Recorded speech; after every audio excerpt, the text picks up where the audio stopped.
Você já duvidou da própria sanidade por causa de algo que ninguém mais viu? Imagina duvidar disso na frente dos seus superiores, com sua farda, sua patente e 20 anos de carreira em jogo. Foi isso que aconteceu com um dos pilotos mais condecorados da Marinha Americana. Ele não bebeu, não alucinou, não confundiu Vênus com nave. Ele viu um objeto fazer o que nenhuma máquina humana consegue fazer, e depois passou 2 décadas sendo tratado como piada por causa disso. Você vai entender exatamente o que ele viu, e por que isso incomodou tanta gente poderosa. Em 2004, o comandante David Fravor decolou num FA-18 para checar um alerta esquisito vindo dos radares da frota americana. Ele não era sonhador nem caçador de mistérios, era piloto de elite, treinado justamente para não se enganar, para separar ameaça real de erro de sensor. Naquele dia, sobre o Oceano Pacífico, ele encontrou um objeto oval, branco, do tamanho de um caça, sem partes móveis reconhecíveis, sem motor visível, sem qualquer sinal de propulsão conhecida. E o que aconteceu nos segundos seguintes fez esse objeto sumir do radar em menos de um segundo, uma aceleração que nenhum avião do planeta consegue reproduzir. Você está prestes a ouvir a história que o próprio governo dos Estados Unidos levou 13 anos para admitir que era real. Para você entender o peso disso, precisa saber quem era esse homem. Fravor não era um piloto qualquer, era instrutor de combate aéreo, respeitado pelos colegas, o tipo de cara que outros pilotos chamavam quando precisavam de segurança e sangue frio numa emergência real. Ele tinha reputação de cético profissional, daqueles que riem de história de OVNI em happy hour de bar. Naquela manhã de novembro, ele fazia um exercício de rotina com o USS Nimitz, um dos maiores porta-aviões do mundo. Foi nesse momento que recebeu um chamado que soava banal, quase bobo: tem algo estranho no radar, vai dar uma olhada. Ele não fazia a menor ideia de que aquele voo mudaria o resto da carreira dele. E é exatamente aí que toda essa história começa a virar de verdade. Fravor subiu achando que ia resolver um problema técnico chato, talvez um drone perdido ou erro de calibração. O mar abaixo dele estava agitado, cinza, sem nada de anormal à vista. Os radares dos navios vinham captando um objeto descendo de mais de 18.000 metros de altura até quase encostar na água, numa velocidade que nenhum equipamento militar da época fazia. Ele olhou para baixo procurando um avião, um balão, qualquer coisa que fizesse sentido. Só que o que ele avistou não se encaixava em nenhuma categoria que ele conhecia depois de anos voando. A tensão na cabine subiu junto com as perguntas: será que era um teste secreto? Um erro de leitura? Ou algo que ele simplesmente não tinha vocabulário para nomear ainda? O que ele viu era um objeto oval, branco, liso, do tamanho aproximado do próprio caça dele. Sem asas. Sem hélice. Sem cauda, sem janela, sem nenhuma marca que lembrasse qualquer avião já construído por humano. Ele pairava sobre a água agitada como se o vento e as ondas simplesmente não existissem para ele. Fravor apelidou aquilo, na hora, de tic-tac, pela forma. E foi só o começo do choque. Curioso, e ainda tentando achar uma explicação racional, Fravor decidiu se aproximar em espiral para observar o objeto de perto. Quando ele chegou perto o suficiente, o tic-tac reagiu e disparou na hora. Imagina um carro que estava parado na sua garagem e, no instante seguinte, já está estacionado numa cidade a centenas de quilômetros, sem ter passado pela estrada. Foi essa a sensação registrada nos radares. O objeto desapareceu da tela quase instantaneamente, sem curva, sem aceleração gradual, sem nenhum rastro de propulsão. Fravor olhou para o colega ao lado, e os dois trocaram o mesmo olhar de espanto, sem vocabulário técnico para descrever aquilo. Pela primeira vez na carreira, ele sentiu a própria certeza balançar.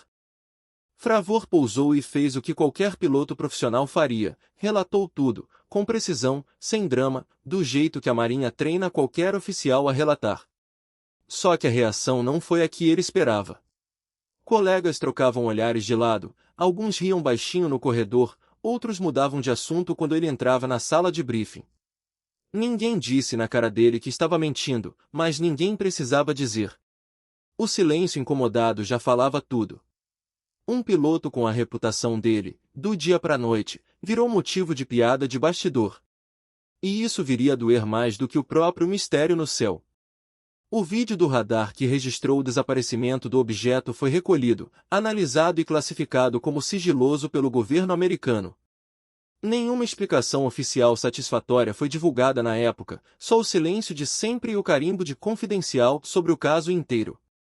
Dentro das bases da Marinha, o apelido pegou rápido, o cara que viu o OVNI. Não era hostilidade aberta, era pior, era o tipo de piada gentil que corrói devagar, sem parecer ataque. Fravor continuou voando, continuou sendo bom no que fazia, mas carregava aquela sombra em cada sala que entrava. Anos se passaram. Ele casou, teve filhos, se aposentou da ativa, e o tic-tac continuava lá, guardado numa gaveta secreta do governo, esperando o momento certo para vazar. Só que ninguém, nem ele, imaginava que a verdade estava prestes a se tornar pública demais para continuar escondida. O que aconteceria quando o mundo inteiro finalmente visse aquele radar? Em dezembro de 2017, o New York Times publica 3 vídeos de radar que a Marinha tentava manter trancados havia 13 anos. Você vê o mesmo tipo de objeto que Fravor perseguiu em 2004, só que agora ninguém mais pode chamar aquilo de história de bêbado de bar. Junto com os vídeos vem a confirmação que muda tudo, existia um programa secreto dentro do Pentágono, o AATIP, funcionando desde 2007, estudando exatamente esse tipo de fenômeno. 5 anos de investigação escondidos até de boa parte do próprio governo americano.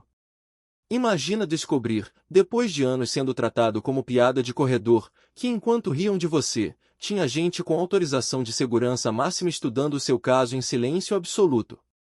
Luiz Elizondo era o nome por trás desse programa, e ele fez algo que poucos altos funcionários fazem, pediu demissão publicamente denunciando o próprio empregador. Ele dirigiu a AATIP dentro do Departamento de Defesa, com décadas de carreira em inteligência militar construídas tijolo por tijolo. Na carta de demissão, foi direto, disse que faltava apoio institucional sério para investigar o que os pilotos estavam vendo. Você precisa entender o tamanho da aposta, um homem com acesso a segredos de Estado arriscando pensão, reputação e futuro só para dizer, isso merece ser levado a sério. Não foi vingança pessoal. Foi alguém que viu o suficiente para não conseguir mais ficar calado. 22 milhões de dólares. Foi isso que o AATIP custou em 5 anos de funcionamento. Era o orçamento de um filme médio de Hollywood, gasto para investigar luzes no céu que a Marinha insistia em chamar de nada. Enquanto Fravor era tratado como anedota de coquetel em festa, o próprio governo pagava a conta de uma investigação séria e cara sobre o que ele viu. Você começa a entender, o segredo nunca foi sobre discos voadores de verdade. Era sobre controle, sobre poder, sobre quem decide o que a população pode saber. Em 2023, 19 anos depois do tic-tac, David Fravor senta numa mesa de audiência pública do Congresso dos Estados Unidos. Ao lado dele, outros pilotos que viveram o mesmo silêncio forçado, cada um carregando a própria versão da mesma história engolida por anos. Você vê ali algo que parecia impossível em 2004, um comandante da Marinha, sob juramento, repetindo em público o que antes só cochichava em corredores. Não tem mais brincadeira de refeitório, não tem mais risinho de superior desconfiado. Tem uma pergunta oficial, registrada em ata. Por que demorou tanto para alguém perguntar isso a sério? A resposta ia começar a aparecer em números, e os números eram maiores do que qualquer um esperava.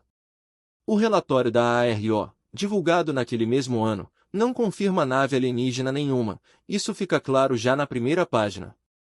O que ele confirma é outra coisa, mais de 800 relatos oficiais registrados em 12 meses, vindos de pilotos treinados e sensores militares de última geração. Traduzindo para você, são mais de 2 relatos por dia, todos os dias do ano, de gente que passou a vida aprendendo a diferenciar um pássaro de um caça inimigo. Não é um Fravor isolado contando uma história estranha. É um padrão que se repete tantas vezes que virou linha numa planilha oficial do governo americano. Isso muda completamente o tamanho do problema que você pensava estar acompanhando. A pergunta nunca foi se existem discos voadores cruzando o céu americano. Você já deve ter percebido isso faz um tempo. A pergunta real é por que uma superpotência, dona dos radares mais avançados do planeta, prefere alimentar o mistério do que admitir uma lacuna simples. Não sabemos o que é isso. Ridículo de um lado, sigilo de Estado do outro, duas máscaras para o mesmo desconforto. Esse desconforto vai explicar tudo o que aconteceu com Fravor desde o primeiro dia, e o que ainda estava por vir depois de virar notícia nacional. Fravor nunca conseguiu dizer com certeza o que perseguiu naquele dia sobre o Pacífico. Isso, sinceramente, talvez nunca mude de verdade. Mas ele ganhou algo mais raro do que uma resposta, o reconhecimento público, registrado em documento oficial, de que sua sanidade nunca esteve em jogo. Você imagina carregar 2 décadas de olhares de lado. Colegas evitando o assunto em festas e reuniões de família. Gente balançando a cabeça de leve quando ele contava aquela história para qualquer um que perguntasse. E depois, do nada, ver o próprio Congresso confirmar que ele nunca inventou nada daquilo. Não é a vitória de quem finalmente descobriu a verdade final. É a paz tranquila de quem para de precisar se defender.